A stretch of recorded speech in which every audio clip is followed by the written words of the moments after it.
부르심과 일에 대한 이야기를 또 정리해 보겠습니다. 청년들이 저희 와서 질문이 사실은 좀 뻔한 편이에요. 한 100가지 정도면 저희가 만나는 그 청년들의 모든 이야기를 정리할 수 있을 것 같습니다. 그 중에 가장 많이 하는 질문, 대부분의 청년이 하는 질문은요, 제가 A라는 회사에 갈 수도 있고 B라는 직업을 가질 수도 있는데 둘 중에 뭘 하는 게 맞을까요? 라는 질문이에요. A와 B 중에 뭘 선택하는 게 맞을까요? 라는 질문 많이 해보셨죠? 또는 제가 이거를 할 기회가 생겼는데 약간 이런 부분이 아리까리해서 고민이 돼요. 이거 소명 맞습니까? 라는 질문이죠. 실천적인 답변은 사실 사람마다 다 다를 거예요. 당연히. 컨텍스트마다, 그 사람의 마음에 있는 어떤 내용에마다, 그리고 무엇을 그동안 기도해왔는가, 이것 따라서 다 달라요. 하지만 본질적인 답변은 하나입니다. 하나님은 A인지 B인지에는 크게 관심 없으시다는 거예요. 왜 그런 선택을 하고 있는지, 내가 그동안 기대하고 하나님 앞에서 기도해왔던 것은 무엇인지, 나는 도대체 A와 B를 왜 고민하는지, 이게 굉장히 중요한 거죠. 아니, 선택지가 있는데 그 선택지가 소명 같으면 하면 될 거 아닙니까? 왜 고민하고 있는 겁니까? 대부분 거기에는 내가 선택할 수 없는 이유가 있기 때문이죠. A와 B를 왜 고민합니까? 장단점이 존재하기 때문이에요. 그러니까 우리는 좀 더 나은 선택지를 선택하고 싶은 겁니다. 정말 하나님이 원하시는 게 뭔지 궁금하시다면요, 그냥 선택하시면 됩니다.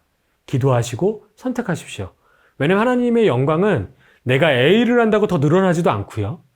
하나님의 영광은 내가 B를 잘못 선택하더라도 줄어들지 않습니다. 그 스스로 완전하신 분이시기 때문에 우리의 선택에 영향을 받는 분이 아니세요.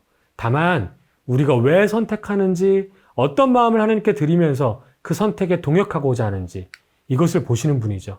그러니 정답은 정해져 있습니다. 기도하세요. 하나님의 말씀에 귀 기울이십시오. 그리고 선택하고 자유하시면 됩니다.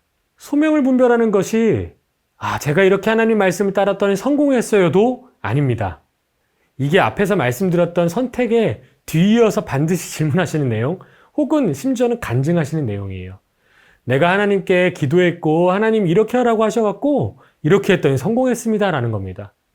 그럼 성공하지 못한 것들은 다 하나님께서 안 알려주셨거나 내가 잘못 선택한 소명의 다른 길일까요? 저는 그렇다고 생각하지 않습니다. 때로는 우리의 실패가, 때로는 우리의 잘 되지 않음이 하나님께 드려질 수 있죠.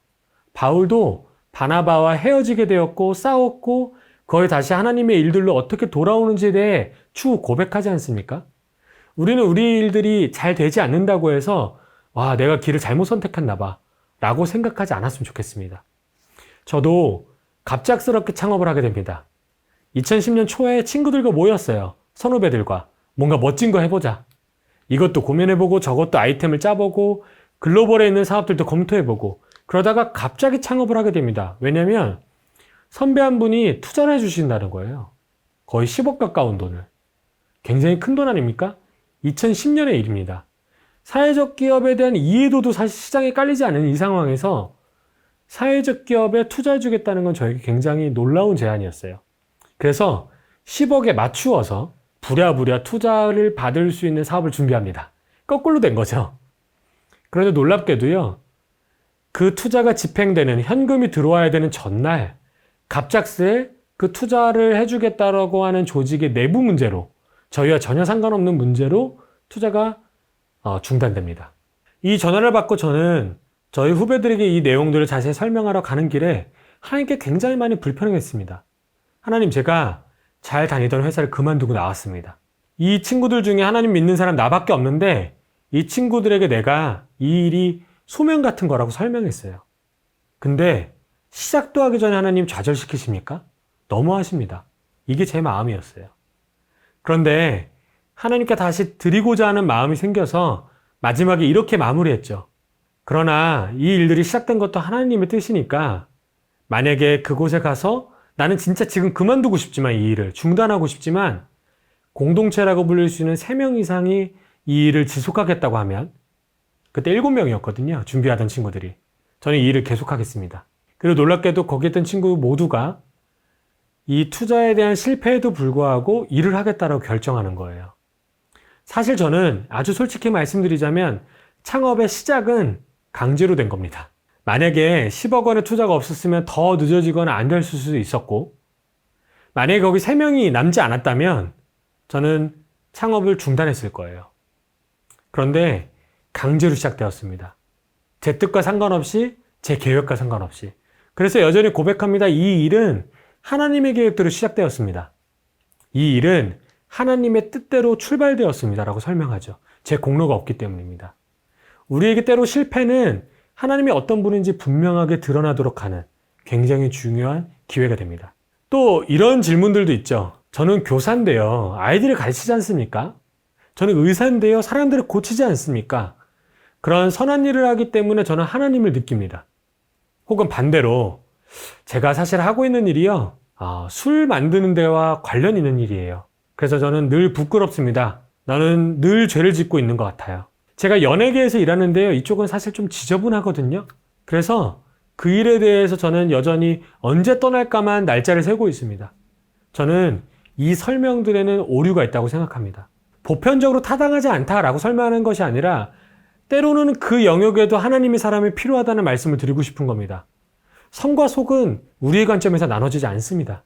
하나님께서 베드로에게 뭐라고 말씀하셨습니까? 내가 깨끗하다고 하는 것을 내가 더럽다고 하지 마라. 하나님께서 판단하시는 것들이 우리의 윤리와 우리의 도덕과는 다를 수 있다는 거예요. 나는 봉사를 하니까 나는 왠지 하나님의 일을 하는 것 같죠.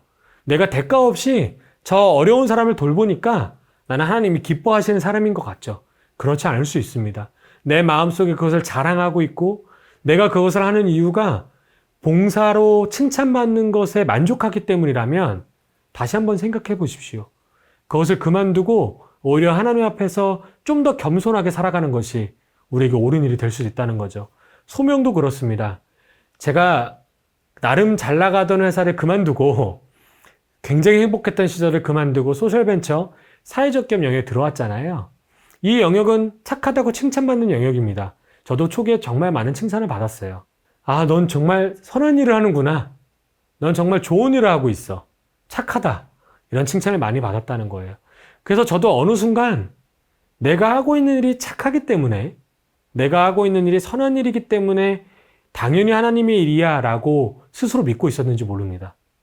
2015년에 저희가 조금 돈을 어느 정도 축적이 됐어요. 14년부터 회사가 좀 괜찮았거든요. 통장에 돈이 쌓이니까 내부에서 의견이 갈리기 시작합니다. 여러분, 돈이 없을 때는요, 모두가 으쌰으쌰해요. 돈이 생기면 의견이 갈라지기 시작합니다. 그래서 7명이 출발했던 저희 회사는 반반 나눠지게 돼요. 저희는 그 자리를 지키게 되고 나머지 친구들은 일부의 돈을 가지고 나가서 다른 사업을 하게 되죠. 이 과정 속에서 저는 굉장히 괴로웠습니다. 아주 오랫동안 알던 선후배들과 헤어지는 것도 괴로웠고 왜 이런 일들이 나에게 벌어지고 있는지에 대해서도 하나님께 질문했죠. 도대체 하나님 뭐 하자는 겁니까? 이제 조금 일할 만한데, 이제 조금 우리가 고민하던 것들이 이루어지기 시작하는데 하나님 왜 우리에게 이런 어려운 일을 겪게 하십니까? 그만둘까요? 지금도 나에게는 게임 회사에서 연락이 옵니다. 그만두고 다시 돌아갈까요? 내가 잘못 판단한 겁니까? 이런 마음과 기도와 투정을 부리고 있을 때 하나님 제 말꼬투를 잡기 시작하시는 거예요. 표현이 굉장히 경박해서 죄송합니다. 근데 전달하기 위한 거예요. 하나님이 제 기도와 이 투정의 말꼬투를 잡으세요. 하나님, 제가 하나님이 일을 한다고 이렇게 희생했는데 라는 그 말에 내가 언제 나의 일을 했니? 라고 질문하시는 거예요. 하나님, 제가 다 포기하고 사회적 기업 하는데요? 하나님, 제가 얼마나 많은 사람을 도왔는지 모르십니까?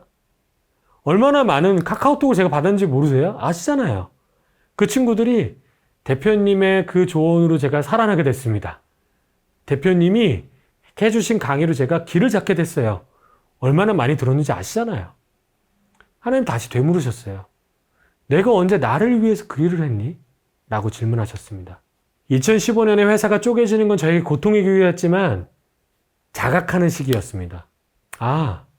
소명이라는 건 세상 속에서 착한 것과 또 다른 이야기다. 하나님의 선함이라는 것은 세상에서 이야기하는 착함과는 조금 다를 수 있다는 겁니다. 그것에 매몰되어지면 도덕적인 문화에 우리가 빠져들게 되면 과거의 바리새인과 다를 게 무엇인가? 사두개인과 차이가 나는 것이 무엇인가에 대한 고민이 시작된 겁니다. 하나님, 그렇습니다. 내가 지금 이 사람을 돕는 것이 하나님의 마음을 품지 못했다면 나에게는 충분한 사랑이, 충분한 하나님과의 동역이 있지 않았던 것 같습니다. 고백하고 사업을 전면적으로 교체하게 되는 과정이었습니다. 지금 이 과정들도 제가 완성됐다고 말씀드리는 거 아니에요. 저도 마지막 날까지 계속해서 이 길들을 가게 될 겁니다. 아주 좁은 길이죠. 조금만 벗어나면 금방 다시 세상 속으로, 세상 같은 낭떠러지로 떨어지게 됩니다. 그러나 이 길을 먼저 가신 분이 계시잖아요. 너무나 선명하게 그 끝은 축복으로 가득 차 있다라는 예수 그리스도의 발자취가 존재합니다. 그래서 우리는 그 좁은 길을 가는 거지 않습니까? 소명은 직업이 아닙니다. 소명을 찾으면서 이 직업을 할까요? 저 직업을 할까요? 그만 질문하십시오. 소명은 내가 하나님과 어떻게 동역하는가에 대한 이야기입니다. 내가 일하는 것에 하나님과 함께하는 이유가 존재하는가에 대한 질문이라고요. 의사를 하든 아니면 운전을 하고 있든 세일즈를 하고 있든 그것이 하나님의 일이 될 수 있습니다. 왜 그렇지 않다고 생각하십니까? 세상적인 도덕을 행하는 것도 아닙니다. 세상에서 도덕적이라고 하더라도 얼마나 마음으로는 타락할 수 있는지 우리는 성경에서 많이 보지 않았습니까? 왜 먼저 그곳에 있는 바리새인과 사두개인들이 공격받았는지, 하나님이 그들을 향해 예수 그리스도가 욕하셨는지 알고 계시지 않습니까? 그분과 동행할 수 있는 일이 무엇인지에 대해 고민하십시오. 그러려면 뭘 아셔야 됩니까? 그분이 가시는 길이 어딘지 아셔야 됩니다. 내 길에 와주세요가 아니라 어디 계십니까? 내가 그곳으로 가겠습니다. 이게 소명의 우리의 자세가 아닙니까? 죄의 결과 같은 수고로운 우리의 날들이 있습니다. 실제로 에덴 동산에 쫓겨나면서 우리는 너는 수고하여야 엉겅퀴가 있는 그 땅에서 소산을 먹을 거라고 말씀하시죠. 죄의 결과 같지 않습니까? 그래서 이렇게 피곤하고 매일 힘들고 월요일이 어렵지 않습니까? 그런데 잘 생각해 보시면 가장 먼저 일하신 분은 하나님이십니다. 세상을 창조하시고 인간을 창조하셨어요. 왜? 동역하기 위해서. 우리와 함께하기 위해서. 우리로 찬양하도록 만드시기 위해서. 구원의 사역은 우리가 영적 구원을 받을 뿐만 아니라 이 땅에 사는 동안 우리의 일도 회복되어지는 것으로 나타납니다. 우리의 일이 에덴 동산에 쫓겨났을 때 그 수고로운 일에 멈추시겠습니까?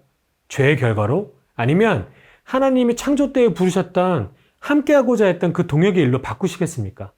우리 일이 회복되지 않으면 우리의 구원이 성화되어 가는 과정을 우리는 경험하지 못하는 것입니다. 모든 영역이 회복이 되어야 된다면 가장 치열한 선교지 중 하나는 비즈니스가 되어야 됩니다. 중동 어렵죠. 북한 어렵습니다. 그것을 부인하는 것이 아니라 비즈니스도 너무나 어렵다는 겁니다. 존 러스킨의 나중에 온 이 사람에게도 라는 그 책에 보면요. 의무를 다하기에 목숨을 버리듯 군인이 상인은 6펜스를 이룰 수 있어야 된다는 겁니다. 다른 사람을 위하여. 강단에서 순교자가 나오듯이 시장거리, 저작거리에서도 순교자가 나오면 좋겠다는 겁니다. 왜 순교자 목사님은 있고 순교자 선교사님은 있고 순교자 의사도 있는데요. 순교자 부장은 없고 순교자 상무는 없습니까? 그 영역은 하나님의 땅이 아닙니까? 거기에 우리를 핍박하는 자들이 없습니까?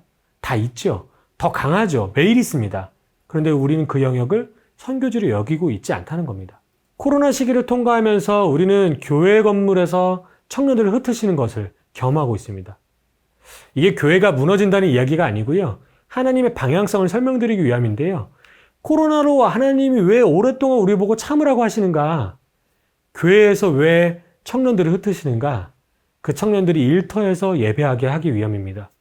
예루살렘에서 디아스포라를 만드셨을 때 곳곳에서 예배하는 자들 보기 위하신 하나님의 마음이 있었던 것처럼 교회 건물에서 청년을 흩으신 것은 곳곳에서 예배하는, 일터에서 예배하는, 주 5일, 전체 시간의 70%를 보내는 그곳에서도 예배하기를 바라시는 하나님의 마음이라고 생각합니다. 우리는 교회가 아닌 교회, 저희 심센터 재단의 슬로건이에요. A church, not a church. 우리는 교회입니다. 에클레시아죠. 하지만 건물, 기성교회는 아닙니다. 우리는 곳곳에 이런 교회가 아닌 교회들을 세워야 되겠습니다. 선교지라면 당연히 투쟁이 있어야 됩니다. 쉽게 올라가지 않습니다. 전 가끔씩 의아할 때가 있어요. 너무나 평안합니다. 너무나 다 잘 되고 있습니다. 의아하죠.